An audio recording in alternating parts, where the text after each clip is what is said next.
Добар ден, драги ученици, јас сум наставник Ленче Јаневска. Живите организми, за разлика од неживата природа, развиле биолошки особини. Една од тие биолошки особини е осетливоста и ние на овој час ќе ја разгледаме осетливоста кај животните, при што ќе видиме како животните чувствуваат нивната животна средина и дали ја чувствуваат сите на ист начин и зошто животните треба да ги чувствуваат сигналите од нивната средина. Ајде сега првен сите заедно да размислиме. Зошто животните летно време наутро се најактивни, а зошто напладне кога сонцето е јако и температурата е висока, животните се кријат под сенка или под земја. И во зима, зошто некои животни се скриени во дупки или под камења, зошто кога ти му ги допреш пипалките на полжовот тој ги собира. Значи вакви прашања можеме да поставиме безброј, гледајќи ги случувањата и што се случуваат во самата природа, а можеме да дадеме одговор дека сето тоа се случува поради способноста за осетливост на животните и поради тоа тие соодветно да реагираат на овие услови во животната средина. Сега таа животна средина, без разлика дали е копнена, водена или воздушна, во која што има живот, во која што има животни.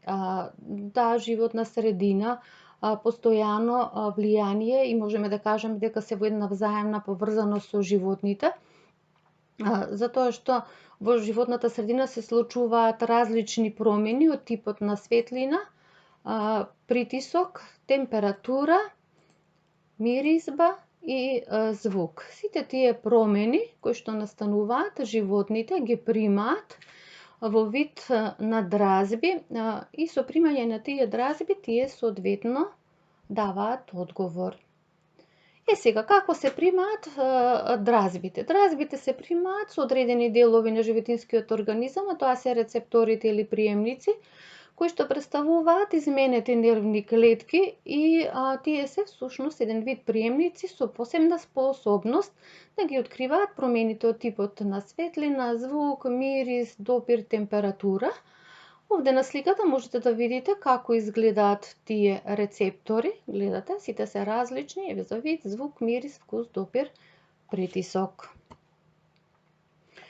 Сега за подобро да се примат дразбите, промените од надворешната средина, од самата животна средина и да се даде правилен и соодветен одговор на таа дразба, кај животните, вклучувајќи го тука и човекот, се развиле посебни сетилни органи.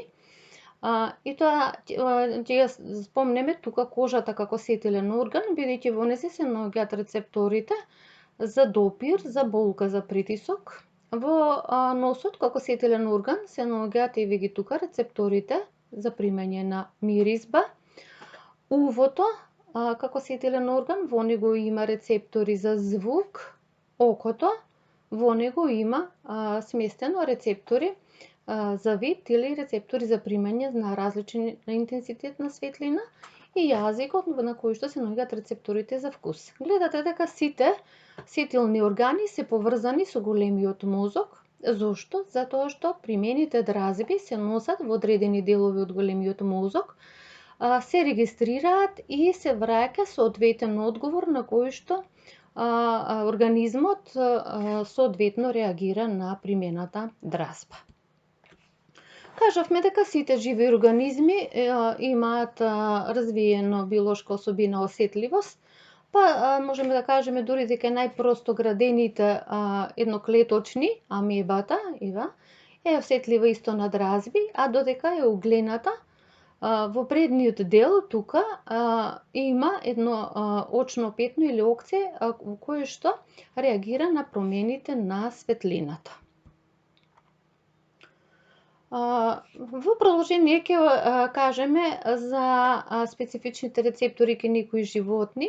Значи тоа се рецептори кои што реагираат на посебни дразби од животната средина, а со развитокот на тие специфични рецептори се овозможило опстанок на животните во дадената животна средина. Значи ќе ги разгледаме птиците, преселници и гулавот поштар, нивните рецептори, рецепторите кај рибите, специфичните рецептори кај лилјаците и делфините, кај кулите и кај змиите.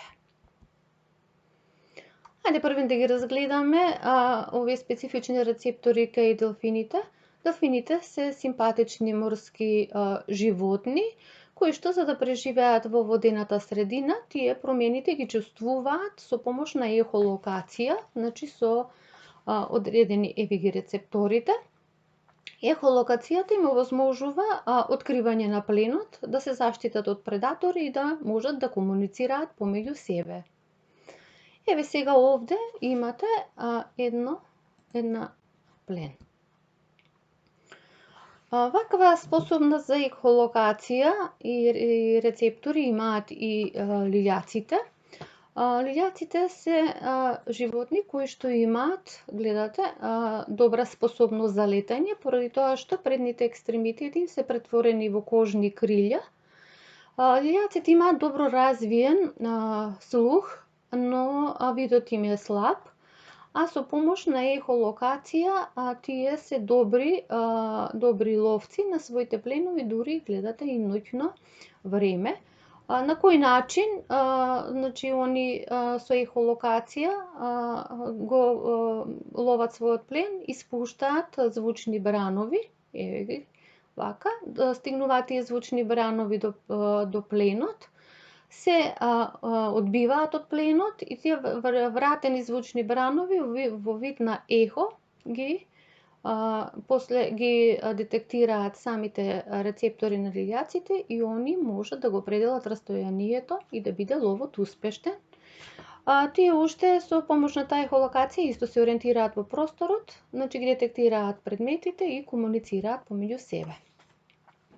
Ајде сега да се потсетиме за внатрешната градба на планетата Земја, ќе видиме зошто се тоа ни треба.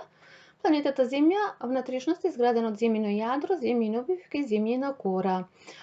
Со вртење на течното јадро, кое што е составено од метали, се создава механичка енергија, која што механичка енергија длабоко во земјината кора се претвара во електромагнетизам. Значи, создавањето, еве го, на тоа магнетно поле на Земјата, кое што е невидливо магнетно поле, е многу значајно, затоа што некои животни го користат ова магнетно поле за ориентација во просторот и тоа некои птици преселници, гулави поштари, морски желки, лососи, китови, пчели и други животни. Ајде сега да го разгледаме мигрирањето, преселбата на птиците преселници.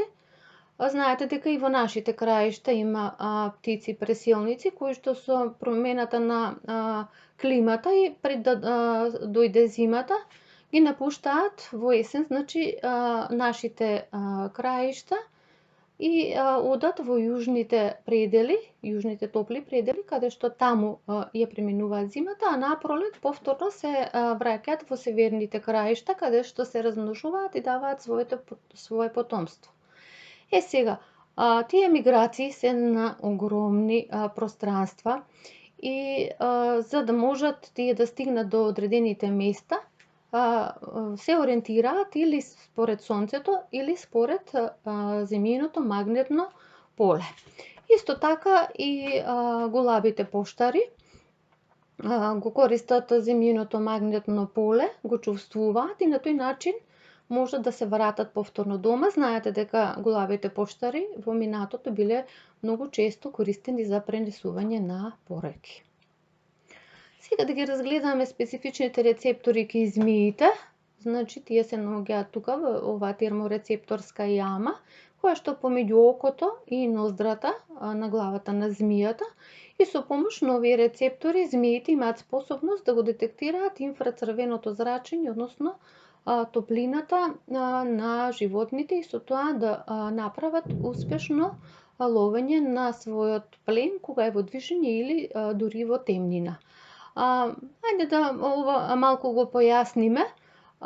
Сончевата светлина е составена од видлива светлина, таа светлина ние која што ја гледаме, од ултравиолетови зраци и од инфрацрвено зрачење, кое што е поголемо од видливата светлина и ние тоа не го гледаме, Но ова инфрацрвено зрачење се претвара во внатрешна енергија, што се манифестира со покачување на температурата кај живите организми.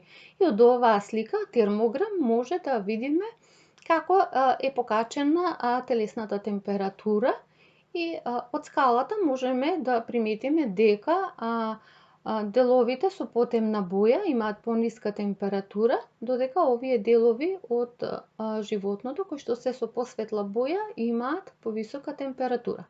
Значи, со помош на инфрацрвеното зрачење, со овие специфични рецептори, некои змии го детектираат и ловат пленот. Кај рибите има рецептори кои што се по должината на оваа странична линија и со помош на овие рецептори кои што реагираат на промената на притисокот и на вренувањето на водата, имаат рибите лесна ориентација во самата водена средина. Ајкулите представуваат крвожедни риби, повеќето живеат во морските води, кои што имаат добро развиено сетило за мирис. Тие можат да почувствуваат миризба на крв дури на илјадници метри. А исто така имаат и добро развиен вид, па сето тоа ги прави добри ловци во водената средина, но кај нив се развили и уште одредени електрорецептори, или како што се викаат лоренциеви ампули кај кулата, кои што се како мали брадавички распоредени во гроздови тука над главата на ајкулата. Со помош на овие лоренциеви ампули, ајкулите можат да детектираат електрични празнења во водата, односно со функционирањето на нервите и мускулите на самите водени животни се ослободуваат слаби електрични струи кои што ајкулите ги чувствуваат, но сето ова се случува само на растојание до 1 метар. Сега тука имате една табела во која што треба да ги пополните зборовите или речениците од ризницата на зборови на соодветното место во соодветната колона. И од сето ова до сега што го кажавме, можеме да заклучиме дека животните ја чувствуваат и треба да ја чувствуваат својата животна средина на различни начини за да преживеат, дека имаат рецептори кои што се изменети нервни клетки и имаат специфична задача да примаат дразиви од надворешната средина и дека некои организми развиле специфични рецептори како приспособување на нивниот начин на живот. И овде сакам да ви дадам една насока да направите истражувања, кои што истражувања се поврзани со осетливоста на животните. Ви посакувам пријатно учење.